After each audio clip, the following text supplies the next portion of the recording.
এই বাড়িতে তুই থাকবি, নাহলে তোর পাখি থাকবে। পাখিও নাই আর তোমার ভাই শাহিনও না। তুমি কি বলছো? শাহিন নাই মানে?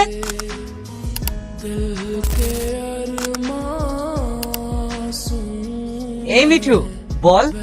আব্বা আব্বা আব্বা আব্বা। সত্যি শাহিন, তুমি পারো বটে। তুমি একটা অসাধ্যকে সাধন করেছো। বোনের একটা পাখি তাকে ভালোবাসা দিয়ে এভাবে কথা শিখিয়ে দিলে। হ্যাঁ ভাবি, শুধু তোমাকেই পারলাম না। কি বললি জানোয়ার? কি পারলি নি? আরেকবার বল। থাকছে, ছাড়ো তো ভাবি। যেমন গরু তেমন তার সাক্ষী। কাজ কাম তো কিছু নেই, সারাদিন পাখি নিয়ে পড়ে থাক। যত সব বদমাইশি। ওই পাখি তোকে খেতে দেবে? ওগো, তুমি ওকে ভাবে বকছো কেন বলো তো? সব নষ্ট করে হচ্ছে তুমি। তো দিয়ে ছেলেটাকে বাচ্চা তৈরি করেছো। এই শোন, এই বাড়িতে তুই থাকবি, নাহলে তোর পাখি থাকবে। আর তুমিও শোনো, ওর পাতে একদম ভাত খুলবে না, এই বলে দিলাম। ওকে শুনছো? সর্বনাশ হয়ে গেছে। কেন, কি হয়েছে? এই দেখো, পাখিও নাই আর তোমার ভাই শাহিনও না। তুমি কি বলছো? শাহিন নাই মানে?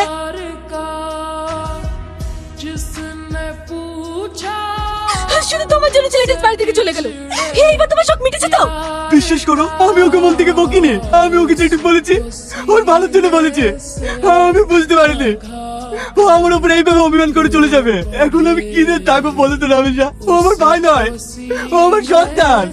ওগো, তুমি এভাবে ভেঙে পড়ো না। শাহিনা তোমাকে ছাড়া থাকতে পারবে না। দেখবা, ও ঠিক একদিন ফিরে আসবে। এই মিঠু, তোর খুব কষ্ট হচ্ছে না? খুব খিদে পেয়েছে? খিদে খিদে। চুপ কর, এখন তোর জন্য খাবার কোথায় পাবো বলতো? এই সালমা, দেখতে পাচ্ছিস ওই ছেলেটা কত সুন্দর পাখিটার সাথে কথা? তাই তো রে, চ গিয়ে দেখি। তোর খুব খিদে পেয়েছে তাই না?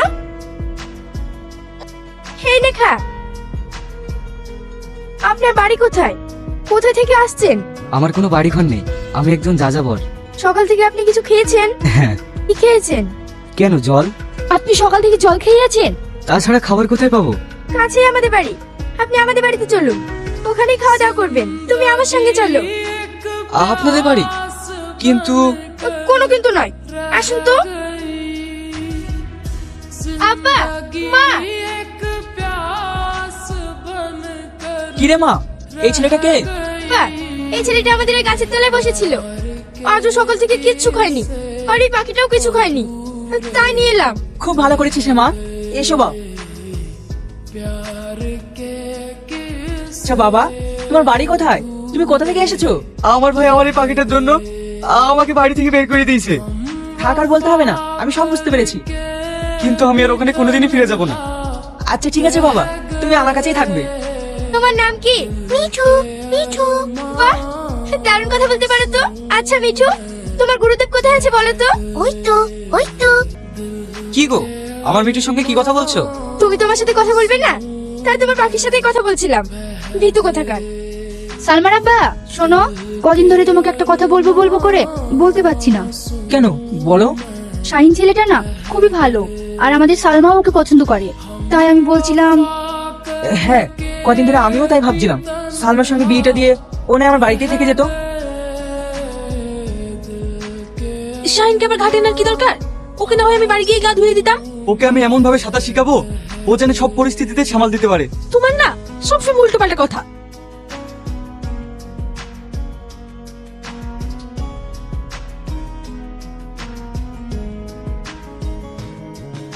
ওর হাত পা বেঁধে কি করছো? ছেলেটাকে মেরে ফেলবে নাকি? আরে না গো, আমি ওকে অন্য টেকনিক শেখাচ্ছি, তুমি দেখবে। যেমন বড় ভাই তেমনি তার ছোট ভাই। ঠিকই আছে, তাতে আসো, আমি আবার তোমাদের খেতে দিয়ে অন্য কাজগুলো করব। ভাবি, কি গো, চিৎকার করছো কেন? কি হয়েছে তোমার? কিচ্ছু হয়নি, আমি বাড়ি যাবো, এক্ষুনি বাড়ি যাবো। তুমি পাগল হয়ে গেছো নাকি? এখন কটা বাজছে জানো? না না, আমার ভাই বাবার জন্য খুব মন খারাপ করছে, আমাকে বাড়ি যেতেই হবে।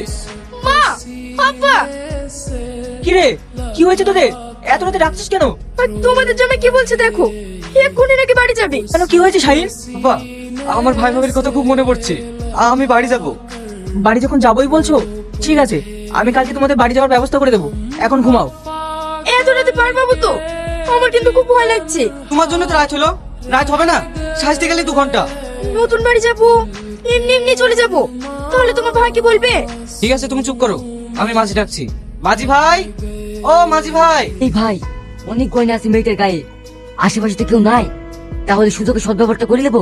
তুই চুপ কর, খালি গয়নাটাই দেখি, মালটা দেখলি না।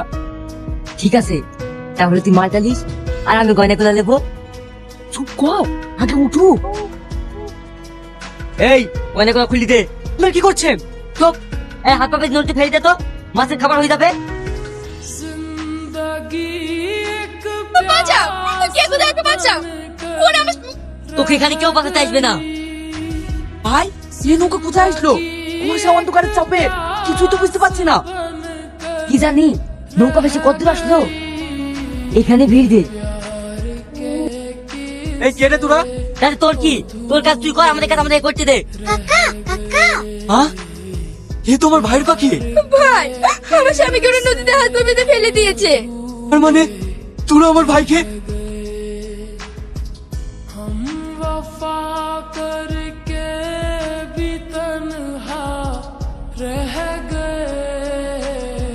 কি ব্যাপার?